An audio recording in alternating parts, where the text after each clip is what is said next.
Wanted to give you a quick walkthrough of the Android screen I put in my 2008 X3 e83, and I know a lot of people have been looking to do something like this, so just wanted to show you what I did and what I thought worked. So I bought online through a company called Cicane or something like that. I'm not sure how it's pronounced.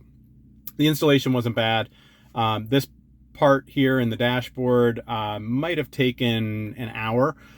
Basically, you're removing the little coin piece that was up there on the dashboard. You do that by just literally pulling this out. There's lots of videos on YouTube about how to do that. And then there's literally just a couple of screws that hold the top piece in, and there's a couple screws that hold the old stereo in, and then it's just a matter of connecting some of the wires. It's a little snug back there, but it really isn't bad.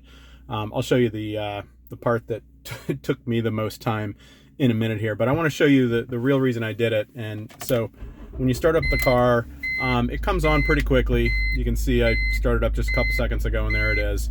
The real reason I did it is here. I'll throw it in reverse, and now you can see it's got the reverse camera.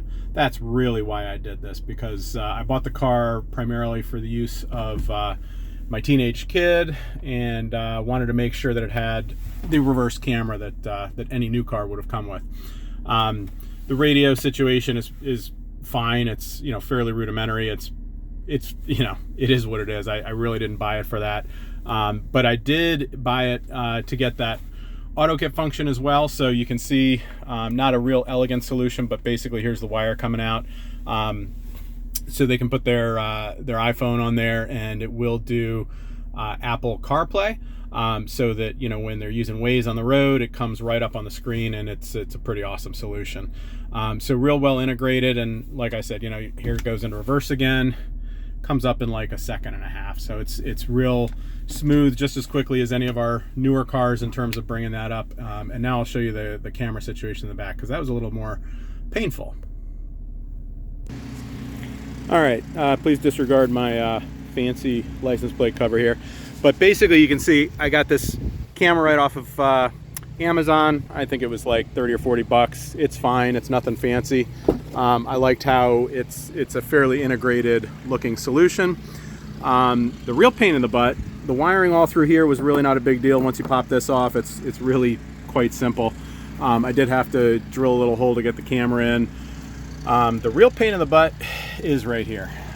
So I could not figure out any way. You've got one chase here, and you've got another one over here. So the good news is you've got two chases. The bad news is BMW has filled those chases chock full of wiring harness stuff. So they're pretty full.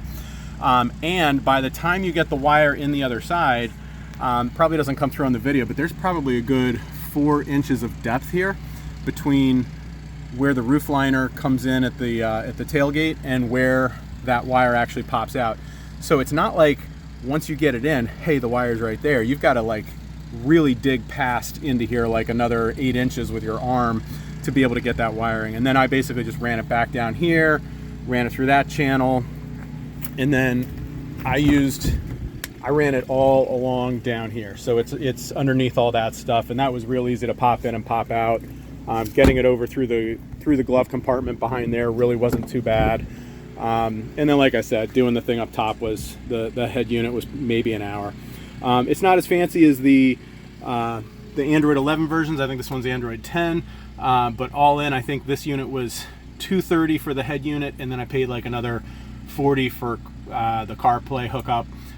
So all in all, I can't complain. That's pretty damn good for adding a reverse camera to a 2008 and having it be pretty seamless. It was that, or I was looking at some of those solutions like available at Costco and online for just putting together something to have a license plate camera, but all those wireless solutions, I just didn't feel like adding an extra monitor at the front was going to be that seamless. So if you have questions, happy to try and answer them for you, but hopefully this is helpful to you.